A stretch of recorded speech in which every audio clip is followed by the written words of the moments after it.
राधे राधे बंधुओं, बहुत स्वागत है आपका न्यूज नेशन के डिजिटल प्लेटफॉर्म न्यूज नेशन स्तुति पर। बंधुओं, इस वीडियो में हम बात करेंगे विवाह में यदि आपके बाधा आ रही है, आपको सुयोग्य पत्नी, सुंदर पत्नी, सुलक्षणा पत्नी चाहिए, तो हम शारदीय नवरात्र में किस प्रयोग की शुरुआत करें, किस विधि से करें जिससे हमारे विवाह की बाधाएं दूर हों और हमें सुयोग्य सुलक्षणा पत्नी की प्राप्ति हो मां भगवती की कृपा से। इस वीडियो में इसकी चर्चा करेंगे। बंधुओं, मैं हूं हरि गोपाल शर्मा। शारदीय नवरात्र का पावन पर्व चल रहा है। शारदीय नवरात्र मां भगवती की कृपा पाने के सबसे उत्तम दिन होते हैं। कुंडली के ग्रह दोष जो जीवन में बाधा लाते हैं, कुंडली में यदि आपके विवाह में कोई बाधा का दोष है, मांगलिक दोष है, जिनकी वजह से आपका विवाह नहीं हो पा रहा, आपको सुंदर सुयोग्य कन्या की प्राप्ति नहीं हो पा रही, इसके लिए मां भगवती की शरण लेना सर्वोत्तम है। शारदीय नवरात्र से आप इस प्रयोग को जो हम बताएंगे उसे शुरू कर सकते हैं और इस प्रयोग को अनवरत लगातार करते रहिए।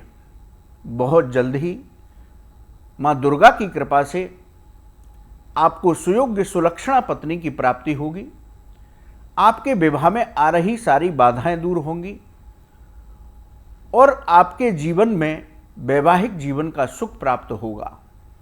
यानी कि एक ऐसा प्रयोग है जिसको करने से न सिर्फ आपको अच्छी पत्नी मिलेगी, सुंदर पत्नी मिलेगी, बल्कि यदि आपकी कुंडली में वैवाहिक जीवन का माधुर्य भी नहीं है तो वो भी आपको इस प्रयोग को करने से प्राप्त होगा।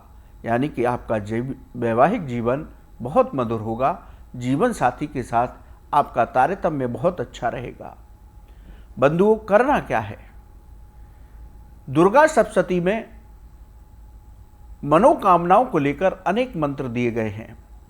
उनमें ही एक मंत्र है सुंदर सुयोग्य पत्नी प्राप्त करने के लिए। इस मंत्र का जप हमें शारदीय नवरात्र में संध्या समय में करना है। रुद्राक्ष की माला से इस मंत्र का जप करें। अष्टमी को इसी मंत्र की माला से हवन करें। उसके बाद इस मंत्र का अनुष्ठान प्रतिदिन कम से कम एक माला आप करते रहिए। आपको बहुत जल्दी इस मंत्र की शक्ति का पता लगेगा। बहुत जल्दी आपको सुयोग्य पत्नी की प्राप्ति होगी। यदि आपके कुंडली में किसी तरह का ऐसा दोष है जिसकी वजह से आपके विवाह में देरी हो रही है या बात बनते बनते बिगड़ जा रही है, तो वो बाधा भी आपकी दूर हो जाएगी। मंत्र क्या है बंधुओं? दुर्गा सप्तशती में दिया गया है।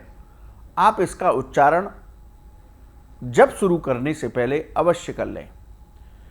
मंत्र है पत्नीम मनोरमाम देही मनोवृत्तानुसारिणीम तारिणीम दुर्ग संसार सागरस्य कुलोद्भवम। पुनः इस मंत्र का निवेदन कर रहा हूं, उच्चारण को अच्छी तरह सुन लें। पत्नीम मनोरमाम देही मनोवृत्तानुसारिणीम तारिणीम दुर्ग संसार सागरस्य कुलोद्भवाम। इसका अर्थ क्या है? हे मां भगवती, हे मां पारंबा, आप मुझे ऐसी सुंदर पत्नी दीजिए जो मेरे मन के मुताबिक सुंदर हो, उसके साथ ही वो मेरी आज्ञा के अनुसार चले। यानी कि हम दोनों में इस तरह का सामंजस्य हो कि हम दोनों सुख दुख में एक साथ रहें। अच्छे कुल की हो और वो मेरे भी कुल को तारने वाली हो। यानी कि हमारा परिवार, हमारा वंश बहुत उन्नति करे। इस तरह का इस श्लोक का अर्थ है। तो आप भगवती के चरणों में इस मंत्र की शारदीय नवरात्र में शाम के समय उपासना शुरू करिए। ये मंत्र बहुत सरल है। बहुत उच्चारण भी सरल है।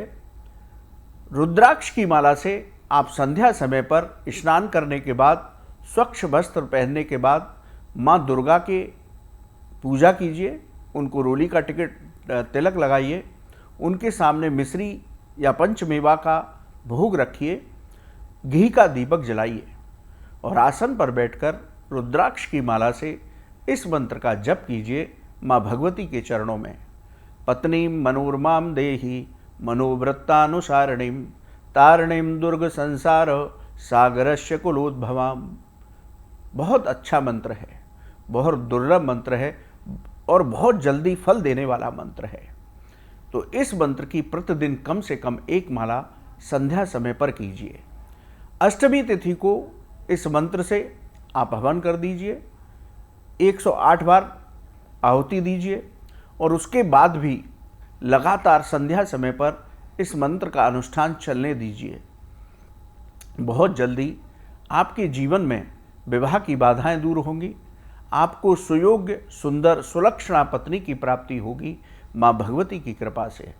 आप जब इस मंत्र का जप शुरू करें तब माँ के श्री चरणों में प्रार्थना करें अपने को सुयोग्य पत्नी प्राप्ति के लिए, और जब मंत्र समाप्त हो जाए, माला समाप्त हो जाए, तो आरती करने के बाद प्रणाम करते हुए अपने मन की बात माँ भगवती के श्री चरणों में रखिए।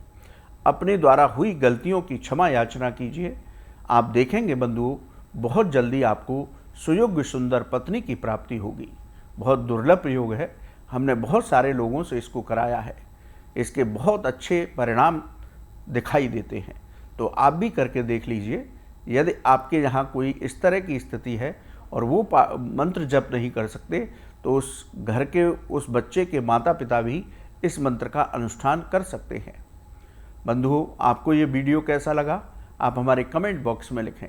या ज्योतिष और धर्म से संबंधित आपका कोई सवाल है तो आप हमारे कमेंट बॉक्स में लिखें, हम उसका जवाब अवश्य देंगे। आप न्यूज़ नेशन के डिजिटल प्लेटफॉर्म पर जुड़े, आपका बहुत बहुत धन्यवाद। राधे राधे।